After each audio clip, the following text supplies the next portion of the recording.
मेरा नाम अभिषेक बारिट है और इस वक्त आप बोलता राजस्थान पर मुझे देख रहे हैं। हम इस वक्त राजस्थान की सबसे हॉट सीट मानी जाने वाली फतेहपुर शेखावाटी विधानसभा सीट पर एक जगह पहुंचे हैं। उस जगह का एक नाम है रोल साहब सर। रोल साहब सर में एक हवेली है। उस हवेली का एक नाम है, उस हवेली का एक मेयार है। हवेली का नाम है प्रधान जी की हवेली। यहाँ पर आपको आकर पता ना पूछना पड़े, इसलिए आपको एक चीज़ की दरकार होती है। आपको सीधा ये कहना होता है कि प्रधान जी की हवेली। प्रधान जी अब यहाँ नहीं रहते, लेकिन उनकी विरासत यहाँ पर महफूज है। राजनीतिक परिवार भी कह सकते हैं पूरा का पूरा। और आपको यहाँ पर बहुतायत में मान सम्मान और खातिरदारी बहुत अच्छे से मिलती है। मेरे साथ में इस वक्त प्रधान जी के बेटे यूनुस खां जी हैं और इनसे हम कुछ राजनीतिक सवाल आज पूछने वाले हैं, क्योंकि इनका राजनीतिक दखल जो है इस वक्त पूरा फतेहपुर जो है वो देख रहा है। यहीं से, इसी गांव से फतेहपुर के विधायक हाकम अली भी आते हैं। तो पहले तो आपका स्वागत है। Thank you very much. आप तो एक स्पोर्ट्स स्पिरिट वाले पर्सन हैं, आपकी पहचान इस स्तर पर है। आपको हाकम अली से किस तरह की नाराज़गी है, क्योंकि आपने ये नाराज़गी पिछले दिनों जता दी है। हकाम अली से नाराज़गी इस बात को लेकर है कि वो लोगों में डिवाइड एंड रूल का काम करते हैं। कोई भी परिवार कोई आगे बढ़ रहा है तो उसको कैसे तोड़ना है, राजनीतिक हिसाब से कैसे तोड़ना है, आर्थिक हिसाब से कैसे तोड़ना है, बंटवारा अपना राजनीतिक फ़ायदा उठाने के लिए आपस में लोगों को लड़ाते हैं और अपना राज करते हैं। और गांव में भी इतना कोई खास विकास दिखता नहीं है उनका। दो तीन काम हुए हैं लेकिन उनका कोई योगदान नहीं है। जो पहले से मूलभूत चीज़ें बनी हुई थी उन्हीं में उन्होंने कुछ एक्स्ट्रा कराया। जैसे महात्मा गांधी स्कूल की घोषणा कराई, लेकिन आज भी हिंदी मीडियम के टीचर्स उसको पढ़ा रहे हैं। और 600 बच्चियां जो गांव की पढ़ रही थी उनके जो ड्रॉप आउट हुए हैं और उनके जो तितर बितर हो गई लड़कियां, तो उनका भविष्य काफ़ी खतरे में आया है। और भी जैसे स्कूल सीएचसी बनाई तो सीएचसी माननीय बहरू खां जी की घोषणा थी और इनके राज में बनी है। और इसी तरह अगर देखा जाए तो मेरे को नहीं लगता है कि रोल साबसर गांव में जिस तरीके से 100% वोटिंग हुई और 100% इनके फेवर में वोटिंग, 95-92% तक वोटिंग हुई और उनके बदले में उन्होंने कोई इतना बड़ा नाम किया है, विकास किया है। आप तो कभी उनके साथ भी हुआ करते थे, उनकी जीत में भी आपका योगदान रहा है, क्योंकि आपका एक मत रहा है। उस वक्त तो रहा, अब नहीं है। 2018 में हमने उनको फुल सपोर्ट किया और काफ़ी पूरे गांव को मना के, हमारी पार्टी को मना के, काफ़ी गांव तहसील में लोगों को मना के काफ़ी अच्छे से सपोर्ट किया था हमने। और अब उसका रीज़न यही था कि बस वो बार बार में पत्रकार महोदय यही सवाल करते हैं। उसका रीज़न मेरी माँ और मेरा बेटा गाजी खान था, जो इस दुनिया में अभी नहीं रहा। उसने कहा कि अब की बार हमें आकम अली खान को सपोर्ट करना। आप तो भंवरू खान जी को हमेशा सपोर्ट करते रहे, आपका परिवार जैसा। बहरू खान जी को हमने सपोर्ट नहीं किया। नहीं किया। बहरू खान जी को सपोर्ट नहीं किया कभी। कभी नहीं किया। पिछले दिनों आपने अपना सपोर्ट जो है वो नंद किशोर महरिया के समर्थन में आपने एक बड़ी सभा की, जिसमें आपने उनको समर्थन दिया। तो ज़्यादातर लोगों का ये मानना है कि ये कहीं व्यक्तिशः लड़ाई तो नहीं है। देखिए, व्यक्तिगत लड़ाई नहीं है, ये वजूद की लड़ाई है। हमने हमारी पॉलिटिकल कैरियर गांव की पार्टी या ग्राम पंचायत की पार्टी या तहसील की पार्टी, जो हमारे साथ जुड़े हुए थे लोग थे जिन्होंने कभी बहरू खां को वोट नहीं दिया, उनको हमने मना के आकम अली खान को वोट दिया। और आकम अली खान ने द्वेषता की भावना रखी, हमारे साथ ही द्वेषता की भावना नहीं रखी। बार बार कहते हैं कि एक मारवाड़ी में कहावत है, पेट आरे की आस में गोद्या रन बगाना रो। वो काम हाकम अली खां हर गांव में करे है। बहरू खां जी की पार्टी, बहरू खां जी के कार्यकर्ता, कांग्रेस के जो मूल कांग्रेसी हैं, वो सारे आज भी 75% उनके खिलाफ जा रहे हैं। वही रीजन हमारा है। आप उनके भंवरू खान जी के कभी समर्थन में नहीं रहे, लेकिन बमरू खां जी और हाकम अली के जो कार्यकाल रहे हैं उनमें कोई अंतर पाते हैं? देखो, बमरू खां जी का कार्यकाल एक शांत स्वभाव के आदमी थे। मूलभूत विकास की जो बातें थी, हमारे पहले मेरे पिताजी से राय मशवरा करके करते थे वो, फिर मेरे भाई एजाज खां सरपंच से राय मशवरा करते थे। जो भी सामाजिक डिसीजन होता था, गाँव के रास्ते के चौड़े करने का बात होती थी, कोई भी विकास की बात होती, तो पहले वो, जैसे भरोत सिंह शेखावत जी के टाइम में वो सरपंच थे, तो 8वीं हमारी स्कूल 8वीं थी, तो एक स्कीम आई थी कि गांव में 3 लाख रुपए इकट्ठा करके अगर जमा करा दे चंदा, तो गांव में 10वीं स्कूल हो सकती है। तो वो सबसे पहले मेरे वाले साहब के पास आए और उनको वो मामा जी बोलते थे, मामा जी गांव में एक स्कीम आई है, और स्कीम आई है भरोत सिंह जी की कि आपने गांव में कर्मोन्नत हो जाए, 3 लाख रुपए इकट्ठा करें। तो प्रधान जी बोला, यार विकास के काम आपने कोई नाराजगी को नहीं, और मेरे भाई एजाज को साथ कर दिया, और गांव में गली गली मोहल्ले मोहल्ले में जाके 3 लाख रुपए के, ये बात है 1990 के आसपास की, जब भरोत सिंह जी सीएम थे, तो 3 लाख रुपए इकट्ठा करके उस स्कूल को कर्मोन्नत कराया।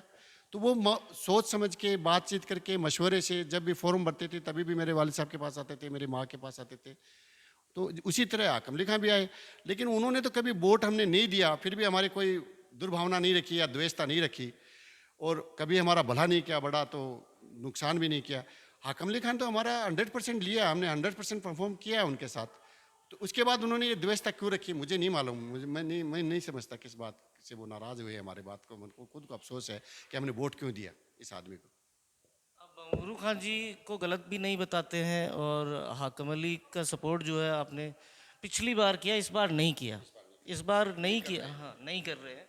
तो वजह क्या रह गई है कि मतलब आप जो है नंदकिशोर महरिया के साथ चले गए, जबकि और पार्टियां भी हैं, आप तो खुद राजनीतिक हलके से आते हैं, आपकी विरासत है, आपके पिता की विरासत है, तो आपने राजनीतिक सपोर्ट को क्यों चुना, खुद राजनीति के रास्ते को अख्तियार क्यों नहीं किया? देखो, बात ऐसी है कि आदमी प्लेटफॉर्म जब मिलता है तभी मैदान में कूदता है। जब ग्राउंड में क्रिकेट सस्ती है, ये ग्राउंड हमारे गुरु हुए हैं कि एक तो होता है इन द कोर्ट, एक होता है ऑन ऑन द कोर्ट, और एक होता है आउट ऑफ द कोर्ट। तो ऑन द कोर्ट हम आने का भी राइट टाइम नहीं है, क्योंकि हाकम अली खान को टिकट मिली हुई है, और दूसरी बात गांव के हैं, कांग्रेस के हैं, कौम के हैं। तो हमारा मकसद वो नहीं है कि भाई हम अपने वजूद के लिए ऐसे चुनाव लड़ने लग जाएं। नंद किशोर महरिया जी को इसलिए सपोर्ट किया। नंद किशोर महरिया जी, देखो मेरी बात सुनिए, आप इतिहास से बात कीजिए।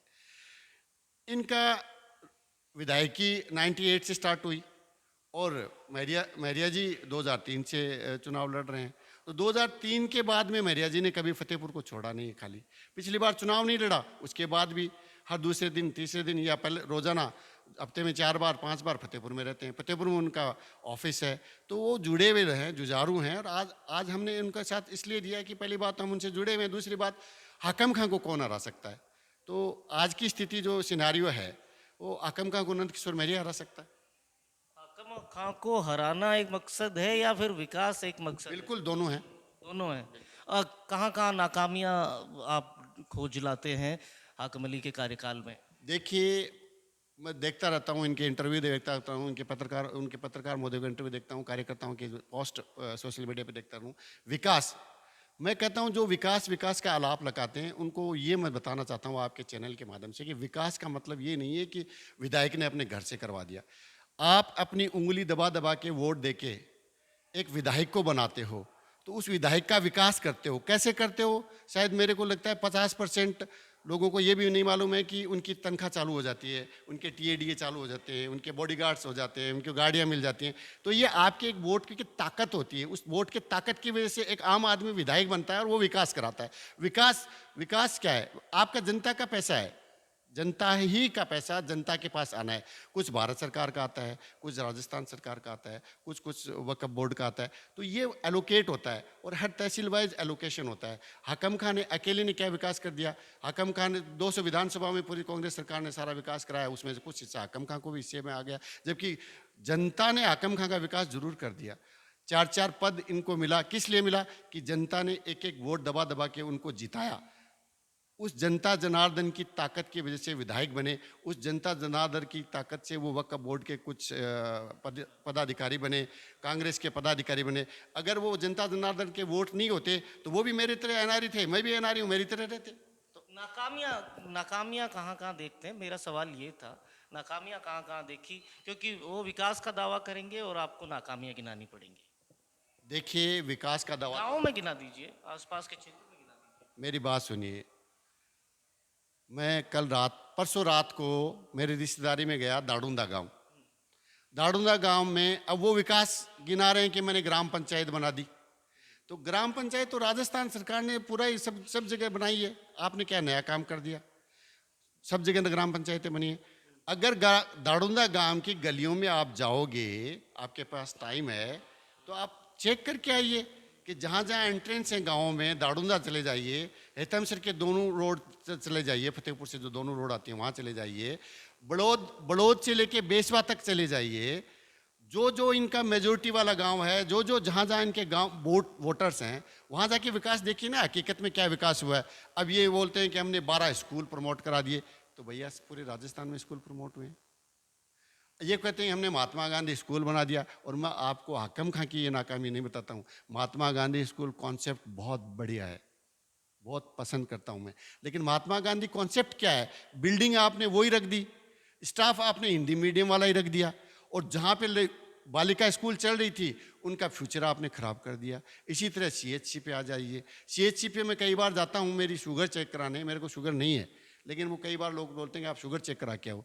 तो शुगर चेक करने वाली मशीन इतनी सी छोटी सी है जो एक आम आदमी अपने घर में भी रख सकता है, और सीएचसी में इक्विपमेंट नहीं है, किसी लैब टेस्ट नहीं है, आप जाके देख लीजिए। इसी तरह ये बोलते हैं कि हमने कॉलेज बना दी, कॉलेज में फैकल्टी नहीं है, प्रोफेसर नहीं है, ये नाकामियाँ ही हैं। सीवरेज के बारे में ये बहुत बड़ा दावा करते हैं, तो सीवरेज तो भंवरू खां जी माननीय भंवरू खां जी भी बात करते थे। विधायक नंद किशोर मेरिया अपने टाइम में भी बजट लाए थे, ये भी बजट ले आए। लेकिन सीवरेज के नाम पे भ्रष्टाचार हुआ है। सीवरेज 100% सक्सेस नहीं है, आप मालूम कर लीजिए। वो दावा करते हैं कि 10-10 दिन 15-15 दिन तक पानी पड़ा रहता था। अब की बार तो बारिश हुई नहीं इतनी तेज, जो बारिश हुई थी तब तो डैम ही गिर गया। तो पूरा भ्रष्टाचार हुआ है, भ्रष्टाचार हुआ। अहंकार हुआ आप तो अहंकार की भी बात आप कह रहे हैं। आपका परिवार भी सियासत से जुड़ा हुआ है और लंबे समय से सियासत से जुड़ा हुआ है, तो आप पे भरोसा क्यों नहीं जताया गया? ये देखो, कांग्रेस पार्टी का या पॉलिटिकल पार्टी का डिसीजन है, इसमें मैं क्या बोल सकता हूँ? वो तो उनका उनका डिसीजन है, आप उनसे पूछिए।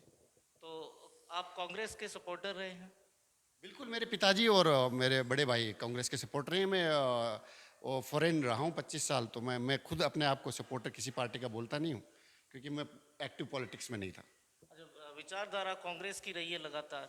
हाँ, और मेरे परिवार की विचारधारा कांग्रेस की रही है। तो हाकम अली भी प्रत्याशी कांग्रेस के हैं, और सिर्फ भ्रष्टाचार और इन तमाम जो वो काम जो आपने गिनाए हैं कि वो नहीं कर पाए, उनकी नाकामियां हैं, उनकी वजह से आप कांग्रेस के साथ में हैं, लेकिन हाकम अली के खिलाफ हैं। हम आकमली के खिलाफ हैं। भ्रष्टाचार, अहंकार। एक चीज, मैं गांव में जाता हूँ, मैं अकेला ही जाता हूँ गांव में, कुछ हवा हवा नहीं करता।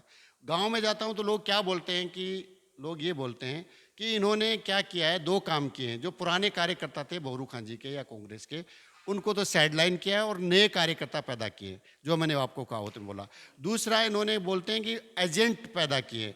जैसे भौरू खां के डायरेक्ट लोग जो कार्यकर्ता थे, उनको वहाँ के गाँव के लोग, जैसे कोई काम मांगने आता है, कोई भी गाँव से काम मांगने आता है, मैं नाम नहीं लेना चाहता किसी का, तो उनको बोलते हैं वो तो फला आदमी को लेके आया, फला सरपंच को साथ में लेके आया, फला पार्षद को काम लेके आया, तब तेरा काम करूंगा। और इवन एक, मैं नहीं बोलना चाहता हूँ सरकारी कर्मचारियों की बातें, बेचारे नौकरी करते हैं, जहाँ भी जाते हैं कि कोई कमरा मांगने जाता है या कोई कुछ मांगने जाता है या कोई नाली मांगने जाता है, तो बोला है मेरा स्वागत तो कराओ पहले, और गाँव वाला तो ले यार रोज ना थे या जाओ।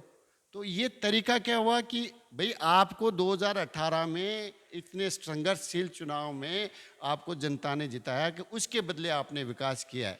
अब आपके नाम पे वोट मिलेंगे, अब आपका चुनाव है, आपका रिपोर्ट कार्ड अब दिखेगा कि आपने कितना काम करा है। इस बार सियासत का जो ऊंट है वो किस करवट बैठने वाला है फतेहपुर शेखावाटी में, हम आपसे ये गणित जानना चाहते हैं। आप जो सियासत कर रहे हैं उसके हिसाब से आपका मन टटोलना चाहते हैं कि क्या देखिए, होने वाला है। देखिए मेरी बात सुनिए, मैं पत्रकार महोदय, मैं ऑनलाइन आप बोलूँगा तो हंगामा हो जाएगा, लेकिन आप, कोई फर्क नहीं पड़ता हंगामा। मैं ये बोलता हूँ आपको, साफ साफ सुथरी भाषा में बोलता हूँ, प्यार से बोलता हूँ, आपके थ्रू लोगों के फतेहपुर जनता जनार्दन को मैसेज देना चाहता हूँ। हाकम खां को 80,000 वोट मिले पिछले बार और 800 वोटों से चुनाव जीता। ठीक है, अब 80,000 वोट में मुझे तो ये बता दो, कोई भी तबके में बता दो, कोई भी एरिया में बता दो, कोई भी कम्युनिटी में बता दो, कोई भी गांव में बता दो, कोई भी वार्ड में बता दो कि इस वार्ड में हाकम खान ने 200 वोट लिए थे और अब की बार 300 वोट लेंगे। और मैं कोई 50 गांव में बता सकता हूं कि इस गांव में या इस कम्युनिटी में हाकम खान ने 500 वोट लिए थे और अब वो वोट 200 ले रहे हैं। मैं बता सकता हूं, लेकिन ऑनलाइन नहीं बता सकता। सर सॉरी टू इंटरवीन, पर आप सिर्फ ये कॉन्टेस्ट जो है वो दो ही लोगों के बीच में समेटते हुए नजर आ रहे हैं हमको, नंदकिशोर मौर्य और हाकम अली, जबकि एक कद्दावर शख्सियत जो है श्रवण चौधरी, इंजीनियर श्रवण चौधरी, उनको भी भारतीय जनता पार्टी ने प्रत्याशी बनाया है। देखिए, श्रवण चौधरी मेरा बचपन का दोस्त तो नहीं कहूँगा, लेकिन मेरा जानने वाला है और मैं उसकी बहुत रेस्पेक्ट करता हूँ। एजुकेशन में उन्होंने बहुत बड़ा काम किया है, पूरे राजस्थान का नाम किया है इंडिया में। वो मैं बार बार कहना चाहता हूँ, मेरे आप चैनल के मध्य से या आप पत्रकार बंधुओं के मध्य से, वो एमएलए कैडर नहीं है, वो राज्यसभा के आप उनको मटेरियल नहीं मानते? एमएलए मटेरियल नहीं मानता। मैं उनको राज्यसभा में डायरेक्ट जाने वाला आदमी मानता हूँ। लोकसभा क्यों नहीं? लोकसभा में फिर वही बात आ गई आपकी, वो उस आदमी, वो पब्लिक का आदमी नहीं है, वो कॉरपोरेट का या एजुकेशन इंडस्ट्री का आदमी है। उसने पूरे राजस्थान नहीं, पूरे इंडिया के स्टूडेंट्स को पढ़ाया है, खाली फतेहपुर के स्टूडेंट्स को नहीं पढ़ाया है। तो उसके नाम पे वो वोट नहीं मांग सकते, उसके नाम पे लोगों को वोट। मैं एक एग्जांपल देना चाहूँगा, मैं बचपन में सुना हूँ, मैं पॉलिटिशियन नहीं हूँ, लेकिन मैंने मेरे पिताजी से बातें बहुत सुनी। सुना है एक बार जितने भी इंडस्ट्रियलिस्ट थे हिंदुस्तान के, उन्होंने एक पार्टी बना के चुनाव लड़ा अपने पैसों के बलबूते पे, और सबकी सब जमानत जब्त हुई थी। मैं नहीं कहता सरवण जी की जमानत जब्त होगी, लेकिन वो एमएलए के कैडर नहीं है, वो राज्यसभा के कैडर हैं, वो डायरेक्ट कैबिनेट स्तर के मटेरियल है। लेकिन ये जनता जनार्दन है, यहाँ पे 15 से 20 लोग टिकट मांग रहे थे। लोकल लोगों को किसी को भी टिकट मिल जाती तो इतना भागम धांग नहीं होती जो अब हो रही है, एक तरफा चुनाव हो जाता। वो मेरे को नहीं कहता, मैं सॉरी टू से इतने बड़े कदावर नेता हैं खुद, और बीजेपी जितनी बड़ी आज रूलिंग पार्टी है, आने वाली सरकार भी हो सकता है बीजेपी में, मुझे नहीं मालूम, मैं दावा नहीं कर रहा, हो सकता है, बहुत सॉरी टू से, कि बीजेपी चौथे नंबर पे चला जाए।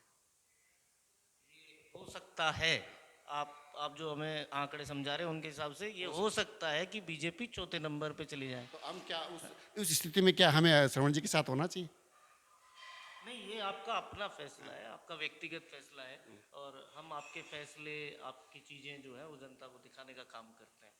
साथ में अब दस्तक नई भी आई है, एक दस्तक है, वो आई है कि मधुसूदन पिंडा वो भी मैदान में कूद गए हैं। तो क्या उससे कोई फर्क नहीं पड़ेगा? सिर्फ ये कैंडिडेट्स दो ही होंगे जिनके बीच में फिर से आप इस चुनाव को समेटते नजर आ रहे हैं? देखिए, मधुसूदन बिंडा मेरे बड़े भाई हैं, हमारे पारिवारिक सदस्य की तरह हैं, हमारे पीढ़ियों से उनसे रिश्ते नाते हैं। मधुसूदन भाई अपने वजूद की लड़ाई लड़ रहा है, वो स्ट्रगल कर रहा है। आज अगर वो मैदान में या जनता से नहीं जुड़ा रहता है तो आने वाले टाइम में उनका पॉलिटिकल करियर बंद हो सकता है। आप मैं कुछ बातें आपको बड़े बड़े एग्जाम्पल देता हूं, आम जनता को वो एग्जाम्पल समझ में नहीं आते। गहलोत जी 21 सीट पे सिमट गए थे, क्या उन्होंने चुनाव लड़ना छोड़ा? वाजपेयी जी ने 1984 में 2 सीट पे चुनाव जीते, क्या वो पार्टी आज देश पे 10 साल से यहाँ कोई ए टीम बी टीम तो नहीं है?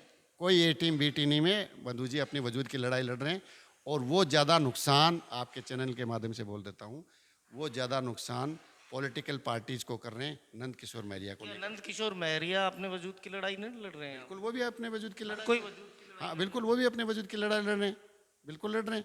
लेकिन वो उन्होंने, दोनों आदमियों ने फतेहपुर की जनता को छोड़ा नहीं है।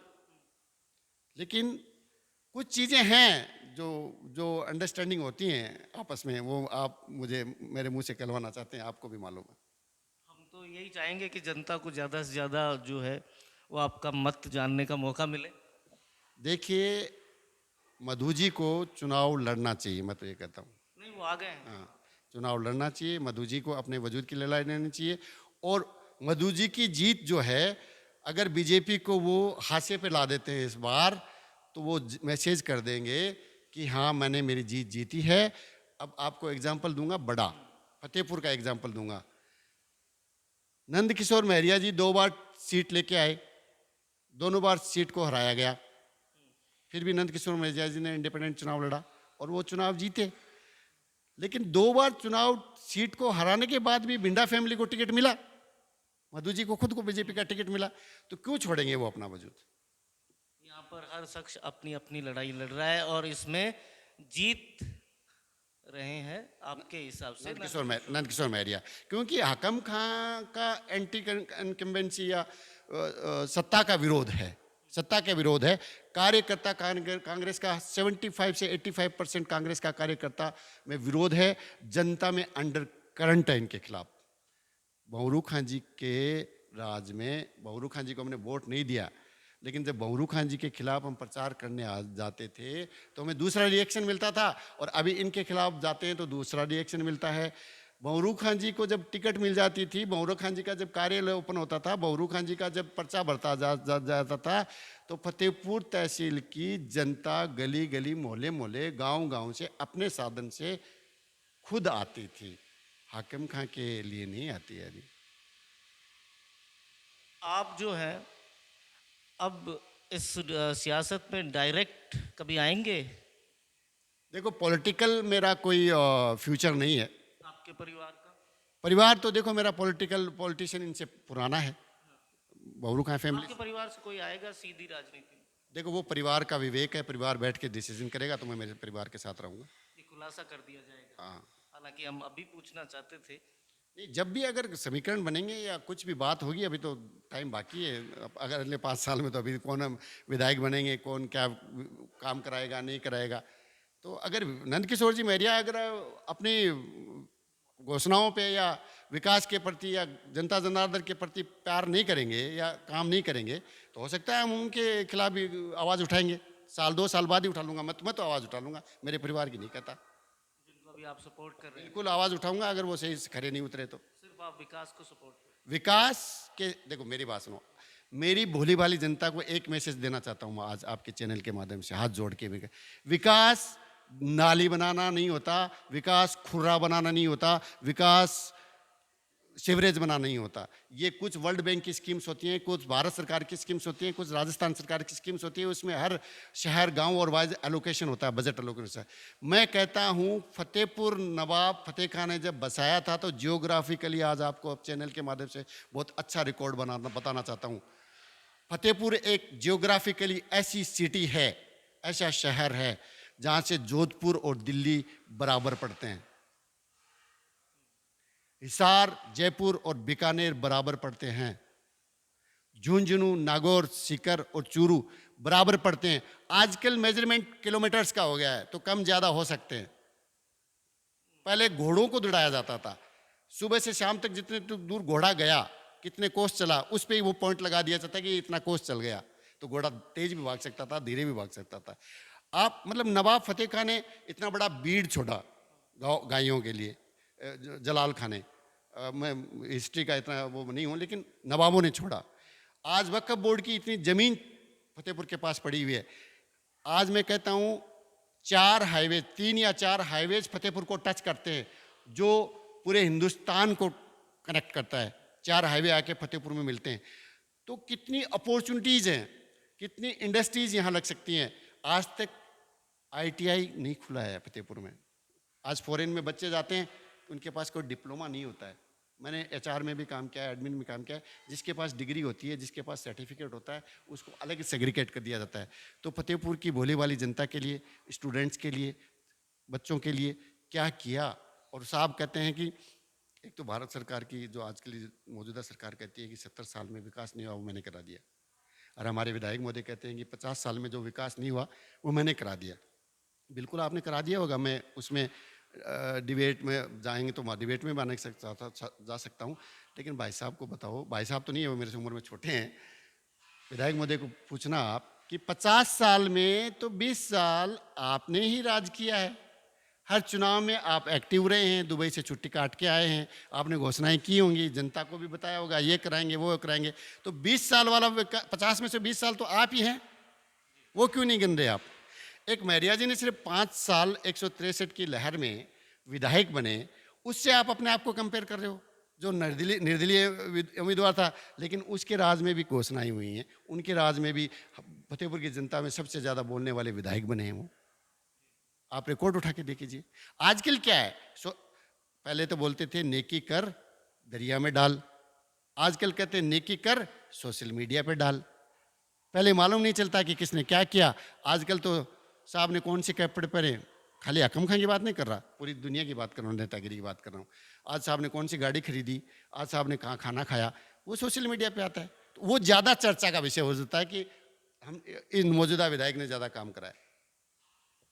तो आपने सब कुछ साफ गोई से हमें बताया, पूरी जनता को बताया। हम हमारे साथ आप खुलकर जुड़े, लोगों से जुड़े, इसके लिए आपका बहुत बहुत शुक्रिया। Thank you very much. और जनता जनार्दन को मेरा हाथ जोड़ के विनती करता हूँ एक बार दोबारा से, नेताओं के कहने पे नेतागिरी के संघर्ष में, चुनाव के संघर्ष में आपसी भाईचारा ना खोएं, प्यार और मोहब्बत से जिसको जहां मन लगे वहां वोट दें।